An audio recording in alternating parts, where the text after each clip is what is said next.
Picture चालू करो बे।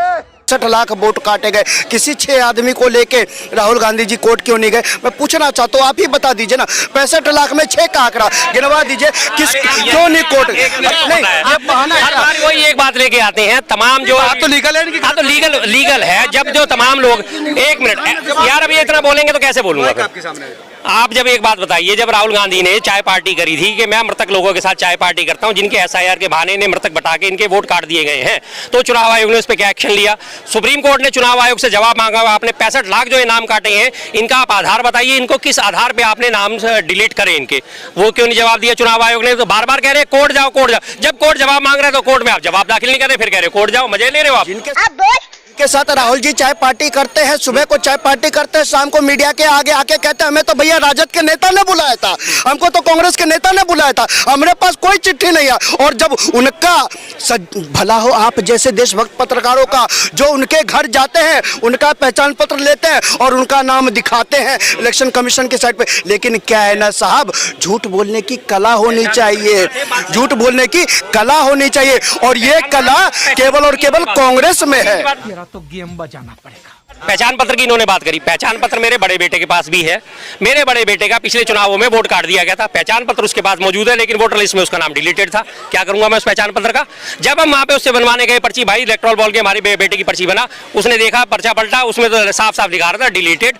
ये क्या हुआ? मैं कहा वोटर कार्ड तो ये रहा। सुप्रीम कोर्ट ने कहा था 15 उदाहरण मेरे सामने ऐसे ला दीजिए जिनके काटे हो। अरे सर, मैंने मेरी बात नहीं, इन्होंने कहा कि वोटर कार्ड उनके पास है। वोटर कार्ड मेरे बड़े बेटे के पास भी है, मेरे बड़े बेटे के पास भी वोटर कार्ड है, लेकिन उसके बावजूद भी जो है वोटर जो है उनका कटा हुआ था। और आधार कार्ड पे वोट कभी नहीं डलता। वोटर तभी डलता है जब आपका नाम वोटर लिस्ट में हो। आधार कार्ड उस चीज को प्रूव करने के लिए होता है, आपकी पहचान मिलाने के लिए। मेरी शक्ल मेरी ही है या किसी और की तो नहीं है, मेरा नाम मेरा ही है। उसके लिए आधार कार्ड भी आप दिखा सकते हैं, मनरेगा कार्ड भी दिखा सकते हैं, ग्राम पंचायत का कार्ड भी दिखा सकते हैं, अपना ESIPF का कार्ड भी दिखा सकते हैं, और उसके लिए वोटर कार्ड तो सर्वोपरि होता ही होता है। मैं इस मुद्दे को जनता ने स्वीकार, अगर आप ये मुद्दा इतने धरती पर इफेक्टिव होता, इतना ही सत्य होता, तो बिहार ने इतनी बड़े स्तर पर रिजेक्ट क्यों कर दिया? किसको रिजेक्ट कर दिया?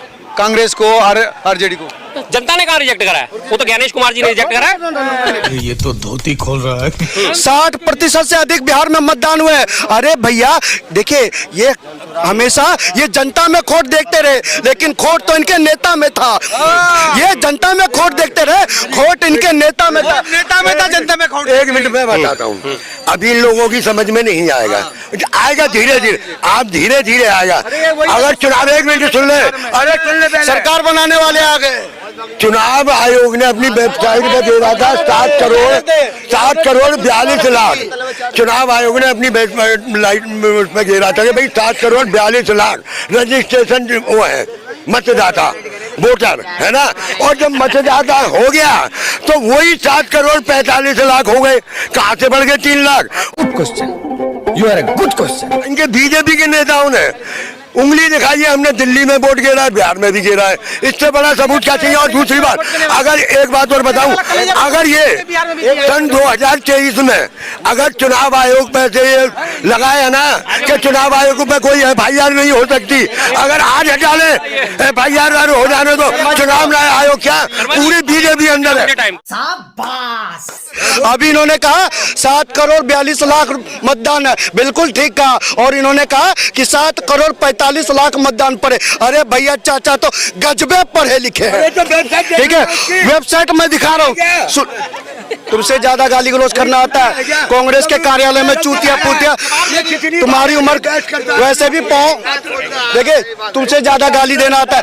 सुन लो, अभी इन्होंने कहा 7 करोड़ 45 लाख मतदान पड़े। तो भैया मैं दिखाना चाहता हूँ फेज 1 6 नवंबर 2025 2 करोड़ 52 लाख 11,843 मतदान और फीसदी 67.2। तो भैया पढ़े लिखों को फोकस करना जरा। और फेज 2 पर सुन तो टोटल मतदान 4 करोड़ 96 लाख 34,117 मतदान। और सुनो 67.0% और चैलेंज करता हूँ, 67.0% और चैलेंज करता हूँ। ये लोग कह रहे हैं कोर्ट क्यों नहीं जा रहे, कोर्ट क्यों नहीं? कोर्ट किसके? ज्ञानेश कुमार के खिलाफ? ज्ञानेश कुमार के ज्ञानेश के खिलाफ आपको पता है 2023 में अमेंडमेंट लेके आए थे, 143 सांसदों को सस्पेंड करके अमेंडमेंट लाया गया था, नया अध्यादेश लाया गया था जिसमें ये बिल पास कराया गया था कि चीफ इलेक्शन कमिश्नर उसके साथ के दो जो कमिश्नर हैं उनके खिलाफ ताजिंदगी जब तक वो सीट पे बैठे उनके ऊपर खिलाफ कोई एफआईआर नहीं हो सकती। रिटायर होने के बाद जब तक वो जिंदा रहेंगे उनके ऊपर किसी भी किस्म का कोई भी उनके फैसलों के खिलाफ मुकदमा नहीं चलाया जा सकता। जिसकी वोट लेके आज वो खुले खेल फरुखाबादी खेल रहे हैं, ये बार बार कहते हैं कोर्ट क्यों नहीं आते, कोर्ट में जा ही नहीं सकते, उनके खिलाफ कोई एफआईआर। कोर्ट कह रहा है तुम आओ। अरे यार नहीं कह सकता सुप्रीम कोर्ट भी। भाई साहब सुप्रीम कोर्ट किस लिए है? कानून की व्याख्या करने के लिए, संविधान की व्याख्या करने के लिए, सुरक्षा करने को भी, सब चीजें के लिए है। लेकिन अगर कोई एक चीज है मौजूद ही नहीं है, लॉ में मौजूद ही नहीं है, तो उस लॉ के अगेंस्ट सुप्रीम कोर्ट कैसे जाएगा जब ऑलरेडी कानून बना हुआ है? राष्ट्रपति के खिलाफ कोई मुकदमा दर्ज हो सकता है? नहीं होता ना। राष्ट्रपति के खिलाफ कोई मुकदमा दर्ज हो सकता है? नहीं हो सकता ना। जो हैसियत राष्ट्रपति को सुप्रीम कोर्ट के और या हमारे लॉ के अधीन है वही हैसियत इनको दी गई है। तीनों आयुक्तों को कोई भी मुकदमा उनके खिलाफ कहीं भी किसी भी अदालत में किसी भी पुलिस स्टेशन में दर्ज नहीं हो सकता।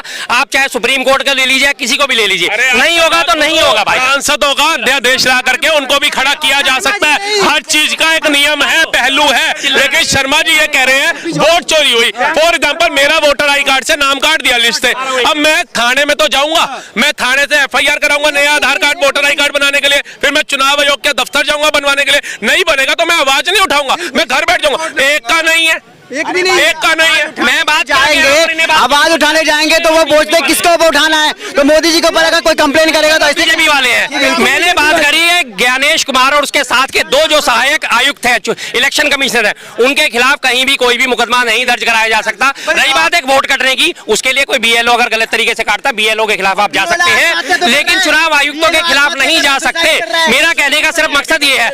अच्छा, अगर ऐसा था तो राहुल गांधी ने जवाब क्यों नहीं दिया अपने इन्फ्लुएंसर की जो मीटिंग बुलाई थी? उसने जब इतने बार बार मीडिया ने उससे पूछा कोर्ट क्यों नहीं जाते, कोर्ट क्यों नहीं जाते, बताओ उनको जवाब देने में दिक्कत हो रही थी। शर्मा जी को सारा ज्ञान है, बताएं। राहुल गांधी जी कहते हैं लोकतंत्र बचाने की जिम्मेवारी हमारी नहीं है भैया, लोकतंत्र हम नहीं बचा सकते। मैं फिर कहना चाहता हूँ जो इनके इन्फ्लुएंसर की मीटिंग में इनके मीडिया वालों ने पूछा तो कह रहे कि भैया हम कोर्ट नहीं जा सकते, क्योंकि सच्चाई तो इनको पता है। अच्छा तो बीएलओ सुसाइड क्यों कर रहा है? 4 से 5 बीएलओ ने सुसाइड कर लिया, आत्महत्या। समझो क्यों कर रहा है? डर के मारे कर रहा है कि उसको जिंदा नहीं छोड़ेगा। बीएलओ को क्या, किस चीज का डर? बीएलओ को किस चीज का डर? डर नहीं है, बाद में वो पोल खुल जाएगी तो उसकी होल खुल जाएगी। शर्मा जी से एक लॉजिक बात पूछना चाहता हूँ।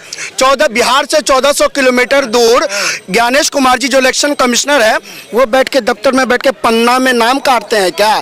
जरा इनसे पूछिए, सुन लो। और वहां जाके जो इनके बूथ लेवल ऑफिसर होते हैं, पार्टी के बूथ लेवल ऑफिसर, भैया इलेक्शन कमीशन पूरा डाटा के हिसाब से काम करता है। और जाकर देखो वहाँ सिग्नेचर होते हैं, ये इलेक्शन कमिश्नर के ऑफिस में जाते हैं वो सिग्नेचर करते हैं। लेकिन इनसे पूछो क्या इलेक्शन कमिश्नर, अरे भैया ये वो लोग हैं, सुन लीजिए, ये वो लोग हैं, इनके टीएन सैनन साहब चुनाव में जब इनको लाभ दिलवाते थे तो उनको नेता बनाते थे, मंत्री बनाते थे, राज्यसभा सांसद बनाते थे, लोकसभा में टिकट देने का करते थे। इनकी आखिरी बात, अब इन्होंने कहा कि 1400 किलोमीटर दूर बैठे हुए ज्ञानेश कुमार की बात ये बार बार कर रहे हैं।